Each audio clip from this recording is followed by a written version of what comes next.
I didn't miss out by just 5 or 10,000. I missed out by somebody that went and put $80,000 more than what I was prepared to pay for it. And you know, at the end of the day, the market at the moment, there's just people out there that want to secure a place, and they'll just put crazy prices out there, and there's nothing we can do about that. Going once, going twice, sold. You're listening to the Property Pod. All right, guys. Welcome to the Property Pod. I'm here with this week's sponsor, Apple. So they reached out to you. Granny Smith reached out, and we're good. I've got apples for days. Shout out to our crew out there at MKH Contracting. We really enjoyed being sponsored last week, and we milked it for all it was worth. Absolutely. And for those that aren't on camera, you know those bowl pits? It's the same in the pod room, but with apples. There's apples all around us. Pat's like, what's with all these apples? And I just said, don't worry, baby. I got us covered. Yeah, Granny Smith's got you covered. No, so the funny bit was I went into District B Coffee in Moona on Saturday morning, and I'm driving along, and there's this big Dodge Ram sitting there, and it's got MKH Contracting on the side, and I'm wearing the hoodie that they'd supplied us with for talking about them on the pod. Yeah. And then I walk in, and Marcus, the owner of the company, who's Pat's mate, who's there with his wife Abby, he's like, His wife, Abby. Oh, did I learn something? what? His wife and Abby. Oh, sorry. His wife, Abby. Sorry, yeah. I was like, oh. Hey, we're taking sponsorship from all your level. Yeah, we're at the next level, baby. It's one of those Mormon kind of big love situations. I know we hang out a lot, but jeez. You don't know what's going on. No, so I've walked in, and this Marcus bloke, who the bloody hell was that wearing my hoodie? And I said, the Property Pod, baby! We're doing it! Well, when your hand hoodies out like candy, it is easy to forget who you've given them to. Well, I said to Abby, I was heading to Bunnings to go and get a floor sander to sort out so you the want back to look of like a trade. So I wanted to look like a trade. Yeah. I said, you got to look the part when you get in there. They might offer you a discount or make you think that you're onto something. Just so that you know what you're talking about, so you don't look like an idiot. Exactly that. Well, I'm normally working on the diggers, but I've got to use a floor sander today. Got to get a bit of advice. Yeah. You know how this works. Well, you were doing some stuff, John. You were out in the in your house demoing last week. You were in your workwear. How did it all go? It's been fun. Been a hell of a lot of fun. And even when we the most painful part though is in the kitchen where there was 3 layers of history. Really, you had the modern concrete waterproofing, old school waterproofing under that. Then another piece of paper. Then newspapers from 1951, of which I ended up just fortunately enough found a big fold-out page of an old real estate guide. Yeah, did you bring it in? We'll bring it. But one of my favourite though was, remember when we were looking at it, just said the advertising a little bit different, because there was one of them just said perfect gentleman's home, which I really liked. There was another one where it said owner desperate to sell. This one is a bargain. So, hell yeah, and then it went £2,400. Oh, so it was really interesting. Expensive. And they've got the photos on it too. Remember we were talking about once that before. But where they sketched the... No, these are proper photos. Jeez. Yeah, so this is 1951 in I assume it was the Mercury. I can't remember looking at the top of it, but it had, I'm sure they were the more expensive ads, but there was probably 6 or 7 that had black and white images. That looked pretty good. What suburbs were these fancy homes? You had Glenorchy, Newtown, Lenna Valley. There was 40 Barossa Road, Lenna Valley, so that address doesn't exist anymore because it's been rezoned to Glenorchy. So it's kind of cool.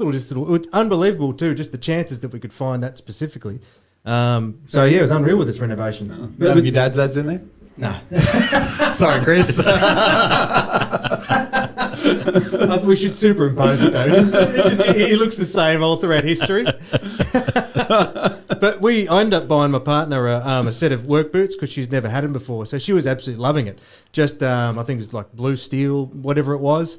And, proper some work pants and gear. So we absolutely look the part. Neither of us know what the hell we're doing. Well, I think that's the important part, is you always got to look the part. Exactly. And that's what we're taking away from this Woody story. See, I don't know whether or not that helps though. So say if I'm asking about a tool and I look like I know what I'm talking about, I might not get the same assistance because they're going to assume I know half of it already. It's like, nah, mate, start from scratch, please. I don't know what I'm doing. You backfired maybe. Because you're like, you're like, then you just want to say, because you don't know. He's got Bunnings on, he knows what he's doing. It's like you don't look like a fool by going in. It's like I used to work in a bar, and if people would come up and ask for a certain cocktail that I didn't know what to do, I'd be like, oh, yeah, I got this. I just got to go out the back and grab the important ingredient for that one, and then it'd be get your phone out and look at what is in an old fashioned.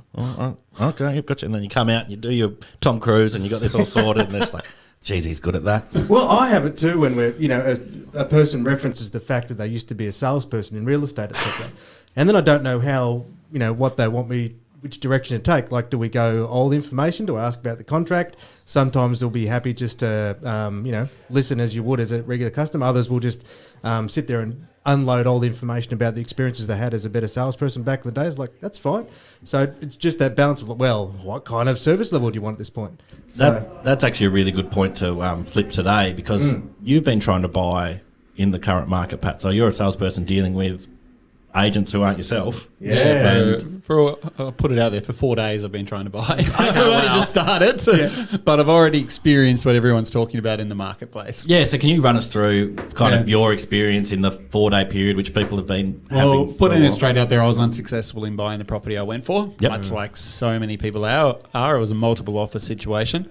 And I thought maybe being in the industry, I'd be able to not pull some strings, but know the right things to do to get a better chance at trying to get the property. You'd hope your knowledge base would kind of put you in good stead to know, this is an appropriate offer to make, or this is... So I did a couple of things. Like, everyone at the moment keeps telling us whenever we're at properties that, houses are selling for 5 to 10% more than what they're being advertised at. Yeah. So, I took that advice on board and thought, well, rightio, I can't start with an offer below 10% because I'm not going to be competitive. Yeah. So I made sure I was over that 10% threshold. I went and spoke to a couple of people. Luckily, being in the industry, you have contacts at different areas. So I rang my broker and had a chat to him and said, if I buy this property, can I afford it? And he assured me that it should be fine. Yeah. And I was like, well, I'm going to go one step further, because in this marketplace, I knew it was multiple offer situation. And I was thinking, subject to sale is not going to get this done. I wanted the place, but I had a house that we live in now that we would have to sell. I knew that I wouldn't be able to sell the place while waiting, like as part of the contract. So I forgot about that. Then I started thinking about the finance aspect of it, and I was like, oh, well, finance is pretty easy. The bank's told me I'm pre-approved, but everyone's telling agents that they're pre-approved on finance. Yeah. And it's still taking 21 days. And I was like, stuff it. I'm just going to go cash even though I'm not. And I'm putting it straight out there, everyone. You should never do that. Yeah. But I did. So just for the people out there like me that don't really exactly know that, like, if, say you got it and you didn't sell your house, which is what you would need to have you're the in cash. big trouble, because you've got to settle within the time frame. So so basically a cash offer is what we call an unconditional offer. It doesn't mean that you technically have, $1 million sitting in the bank that you're going to use to buy this property. Yep. What it means is that you're committing to the vendor that you're 100% moving forward with this property. Yep. And legally you cannot back out of buying the property. So no matter what, on the day of settlement, you've got to have the money. Yeah. Or you can lose your deposit. You can lose your deposit. You can be sued to complete. There's a heap of legal things that can go wrong if you don't settle. So I was like, well, my broker said I'm pretty good. I'll roll the dice and I'll go cash. Run the gauntlet. I was like, gladiator. The classic Patrick Berry. She'll be right. She'll be right. I was like, so I did that. I made it a 45-day settlement instead of a 30-day settlement. So most people would have 30-day settlements, but I was like, well, I'll need 14 days to get my finance sorted. I'll give myself a little bit extra. So you put a little buffer in place. Just to make sure that I could try and get this finance deal together. And so I did all of that, and I still missed out on the property. And look, it happens, but I didn't miss out by just 5 or 10,000. I missed out by somebody that went and put $80,000 more than what I was prepared to pay for it. And at the end of the day, the market at the moment, there's just people out there that want to secure a place, and they'll just put crazy prices out there, and there's nothing we can do about that. Yeah. Apart from, move on to the next one and try again. Yeah, which has got to be so disheartening, because you kind of, you start investing emotionally in like, this could be my future home. I'm going to put in, and I'm going to stretch my well, actually, yours is a perfect example. You've kind of gone beyond your means to be like, this is You've gone against. beyond your means, ran the gauntlet. Yeah. And It I was know. almost like a sigh of relief when she said it. Yeah. So Don't distress tonight. so the real estate professional does everything you're not supposed to do, Yeah. and still didn't get it. Yeah, exactly. But I think Yeah. it's a good example of like you can go well above, and still there's someone out there that may just blow you out of the water. Yeah. and you can't control that because with That's multiple the offer situations, like you're given an opportunity to make that offer, they come back to you and ask, do you want to improve it? Which if you can, you can. But sometimes you still can't get to where it needs to be, and you've got no during this process, you've got no knowledge of where that endpoint is. Yeah, I was thinking that when you described kind of what price it kind of was beyond your price, Yeah. I was like, oh, well, you're in the industry, you should know the prices. And then it got me thinking, like a few times I've been looking at a few posts that agents have been putting out there and saying like sold for 80,000 over asking price, sold for 150,000. I was like, doesn't that make them seem dumb? Like, Yeah, exactly. Doesn't it make the agent look silly that they're kind of, I appraised it at this price and like it's was that actually far wrong. achieving this. I was this far off, and I was like, they're using it as a badge of honour, but really, you can't control these things in the current No, market. So it's you not. can't. It's not a silly thing to say, oh, I was wrong by $100,000. It's just like, oh, this is what the market was saying it should be. However, I find those posts, a little bit daunting as well. Does that then for the purchaser look at that post and say, shit, I paid $100,000 overpaid? too much for it? Yeah, I don't like them at all. Yeah, so I'm a bit torn on those type of posts as well. But a lot of agents do them to brag about how successful they were in their marketing campaign. And sure, the vendor's happy, and I guess that's who we work for. But yeah, no, it's just one of those funny ones where I've been sitting, looking at them, reading them. It's like, oh, I don't know how I feel about doing these kind of posts. Like, I know there's kind of the big, it's like that Lords of Property Instagram. If anybody out there that does listen to the Property Pod and enjoys a little bit of property related memes or humour or just anything, check out Lords of Property on Instagram. I don't know if you should even put that in there because they may have filters set up and they'll find us. I hope they find us, and I hope they troll through it and they come up and just be like, oh, well, actually, no. It doesn't matter for me because I'm not an agent. You guys might be the new Fraser or whoever that kid. You watch what they do and you cringe, like any industry that's sort of taking the mickey out of you, because there's always so much truth in those exaggerations of the jokes. Or someone who's like, I know a bloke or a gal who's exactly like that and said that exact thing, It's unreal.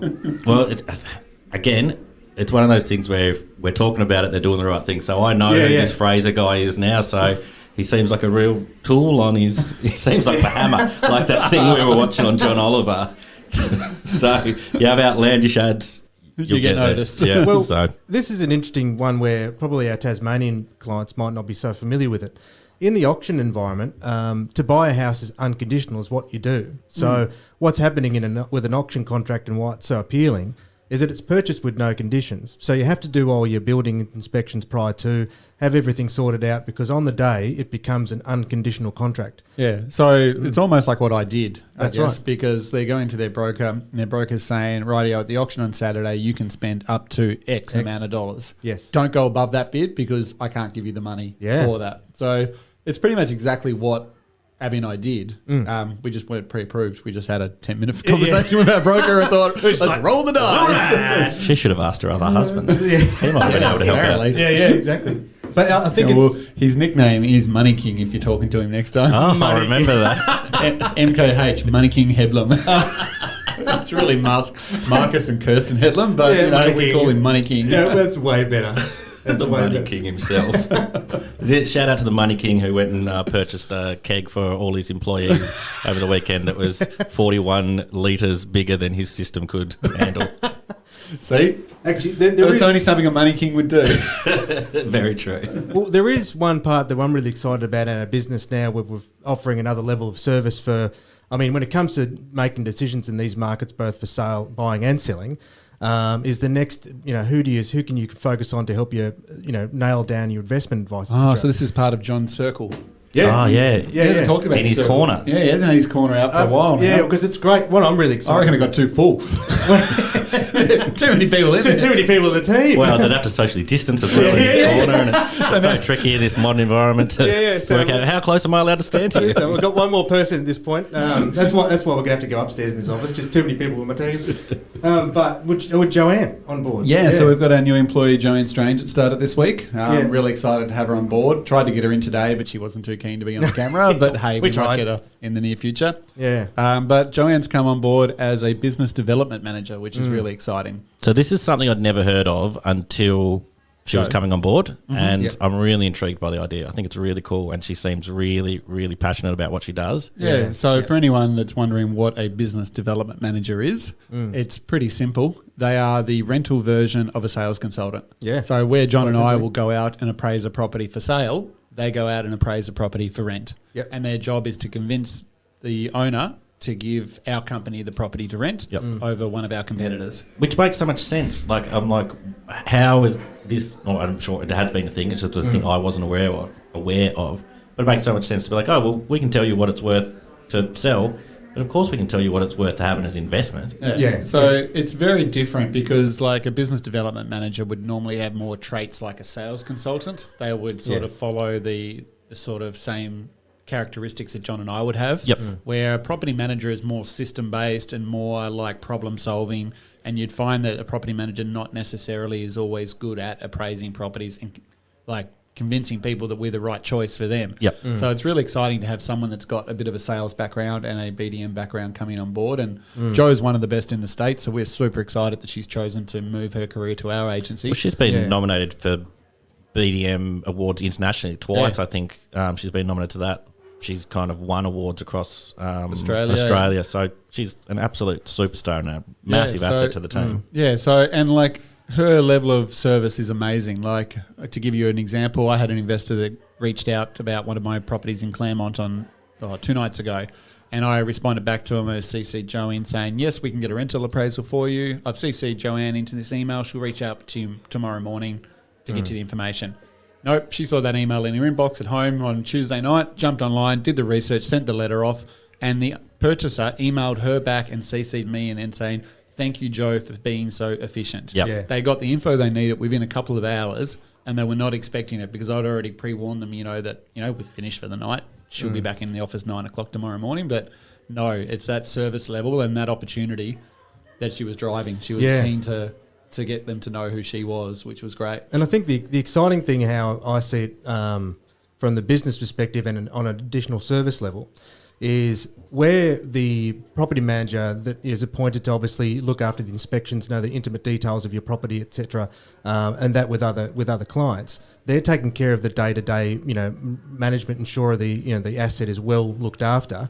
But then you've also got a person now dedicated to helping you find, source, give advice on properties as well, and they'll work in with the property manager team. So we've got just that extra level of potential and time and expertise. Well, it's a really that pops interesting on. role because Jo sort of sits between sales and rentals. Yeah. So, she'll liaise obviously very heavily with the sales team while working on bringing new time investors on board and helping them educate the understanding of what to look out for when buying their first investment property. Indeed. But then she also helps facilitate that through to the rental team so they know exactly what to do with the property once we get it. So It's like when we spoke about Abby referring to the rental team as the meat in the sandwich. It's almost like the extra mayonnaise, or you could say the meat in the sandwich between that'd work. the whole thing. So the double meat, like a super whopper. super whopper. A whopper Angus. No, what are they called? The Double Angus Whopper Mac with a flurry. That's it. Flurry. Just going to get a bit of Hungry Jack's tobacco and mix it together. Zinger burger too. Well, the good thing for our business now is that not only, I suppose, when you're asking us, obviously we've got some general knowledge and then highly specified knowledge in a specific thing. We're bringing in additional specialists for our clients every step of the way. And so then all of a sudden our business is able to, really give great advice across your entire life cycle of your ownership in a real estate. And just having Joanne and the team is just a really exciting offer we can do now. Yeah, so hopefully in the near future we can convince her to come on board. But I'm sure we can. Yeah, I'm sure we can. No, she's been a breath of fresh air in the last few days that she's been in the office, and I think it's just going to be an exciting time as we move forward with building the 414 empire. Yeah, absolutely. Shout out to Granny Smith apples. MKH got so many free players. Like, we've got to get these Granny Smiths on. You're not even eating a Granny Smith. Where's my apple? I went to get you guys apples this morning, but I only had 2 left, and Jack needed one. So Oh, damn. Family first, I suppose. there'll be people out there listening that have that ASMR thing where they like can't hear people chewing in their thing. So sorry about that, guys. All right, well, we got one last thing that came across our desk this week, which I also thought was pretty interesting. And it's actually something you found, John, a company by the name of Own Home. Oh, yeah. So this probably would have been good we brought this in after your experience, because this idea now is going back to the rent-to-buy principle. So the first way of think of a rent-to-buy situation is that you don't have a deposit. So what you're going to do is rent, you'll come to an agreed rent with an owner, and then plus an additional amount on top, which starts to contribute to the deposit.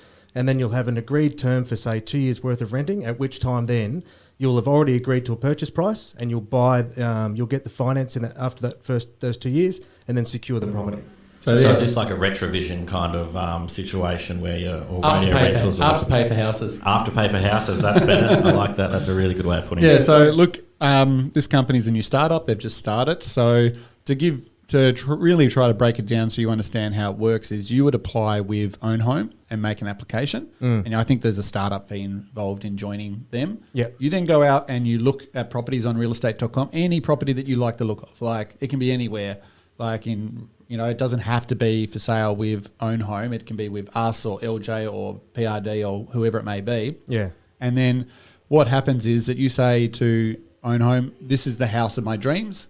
Then they go buy it on your behalf. So it's currently, say, owned by John McGregor. Own Home goes and buys it off John McGregor, and they become the landlord. Yeah. And then you rent it from Own Home with what John's described by paying a little bit extra. And then that builds up credit. And you've got between, I think it said 3 to 7 years at a pre-arranged price to buy it off them. That's so you interesting, can isn't rent it up to 7 years before you actually have to commit to go to the bank and get the finance. Get the finance to purchase the property. Because also too, it'd be interesting to note whether or not if it's an upfront agreed purchase price, and then they would probably factoring in some element of inflation over the rent as well. So, because having a look here where I'm reading it, it says once you've got the rate doesn't change regardless of what happens to the prices in the property market. So double-edged sword. So if the market crashes, you're still committed to pay the higher price, but if it goes up, you still win. Yeah, well, and I guess let's just, I suppose, play it out in us three. Aaron, you're I'm the buyer. Pat, you're the... we're doing a role play. Yeah. Oh. I don't think we've ever done one of these. And you're a live role play. You're the homeowner. Now, obviously, I can't afford your house yet, but this company can. And then Pat and I will enter this rent to buy agreement. So you'll have bought it. You'll have got your result, Aaron, that you're happy with. And then obviously we'll come into an agreement where the company would be, making profit over time, making money by renting as well as, I suppose, that agreed above interest rate, you'd say, or whatever the term they use. Yeah, they refer to it as rent credits. Rent credits. So it must have, rent credit must have a value. So, and then as you accumulate rent credits. But I think what's really cool about it, especially in the market we're in now, is that, maybe a first home buyer can't buy today. But if the market, I think they're still saying that the market could go up by 6 to 12% or something in the next 12 months. Who knows, eh? So if you agree to buy a house today with these guys, and then in 12 months' time you've got an extra 12% equity there, all of a sudden your mortgage insurance is gone. Yes, that's a really good point. And then you can actually go to the bank at 80% and borrow the money to buy it because you're paying the price from 12 months ago, not current market value. Well, it's almost like, and I'll do this really bad for any traders, but it's almost like buying an option on property where you've agreed to a price today, and then you're going to secure it at that same price, 2 to 5 years from now. So you're locking in a price today, knowing that you're not going to be paying for it for another 5 years or so. Of course, definitely get your solicitor to look over it because we've only read their fancy website and it's a nice, pretty site. But the concept sounds interesting. And based on what we've heard from Pat earlier today, don't take any advice from him. Well, and he will go to a professional and he'll still just ignore their advice. I did have a laugh. I was listening to our disclaimer at the end of this podcast and basically says don't listen to a word we say. Oh, well. That's why we put it in. I don't think anyone does anyway. But I think it's an interesting experience though, isn't it? Because where even as an agent, we still struggle to buy properties in the current market, and obviously the opportunities like this is starting to pivot so that hopefully, alternative options can become available to people because in a really hot rising, when prices are going up really quickly, is that you might be saving your extra $100 a week. But the values, as we saw, was in our last episode, were going up by $200-300 a week. I think it was $400. $400 a week. So you're just following. Sarah spent up big. Yeah, so you're the only episode she ever listened to. well, it's just so you're always falling behind, which just feel devastating. So to know, even if you only attributing a little bit extra each week, to this rent credit component, you're still locking in the price at today's value until you can afford it in 1, 2, 3, 4, 5 years' time, whatever it may be. And hopefully by then the property's increased in value anyway. And so you've built up equity without actually being the owner technically of the property. Yes, absolutely. So it'd be interesting to see how far it takes off because obviously interesting to get the guys on the show and to find out how it bloody works. Yeah, actually, we'll shoot out an email. Have a good way to go about it. Sounds good. And then they'll listen to this and say, you guys were so wrong. No, that's one of my favourite things. Like when Luke comes on, it's just like, boys, well, it's kind of handy just to try and figure it out. And then I suppose there's more incentive to come on to describe exactly what it is properly. Yeah. I'm actually a bit upset with Loki. He was on Will Anderson's Willosophy with Will Anderson recently. Oh, yeah? And I think property came up twice in that. Oh, and he didn't drop us. No mention of the pod. He could have dropped. He said, my brother's got a really entertaining podcast. But, so, Luke, just know you're on notice. Yeah. It was a really good listen, though. Actually, I'm still, I'll be keen to check that one out. Yeah, no, really good listen. So shout out to anybody that's jumped from here. You can jump over to Willosophy, but you won't hear anything about the property pod from Luke. Exactly. As much as we'd like for him to plug us. Please plug us. You are on notice. Even just a shot on your Insta story of like of your iPod with our logo on it. Anything, please. All right, boys. I think we better finish up. I think we better finish up there. Awesome. Shout out to any Apple lovers out there. Granny Smith. Granny Smiths for life. See you guys. See ya. Listening to the Property Pod, recorded and edited by 414 Media House in conjunction with 414 Property Code. This podcast is general information only, and the thoughts and views expressed is the opinion of our panel, and listeners should always seek then use their own investigation into any topic we discuss to ensure they fully understand their own situation. It does not constitute and should not be relied on as purchasing, selling, financial or investment advice or recommendations, expressed or implied, and it should not be used as an invitation to take up any agent or investment services. No investment decision or activity should be undertaken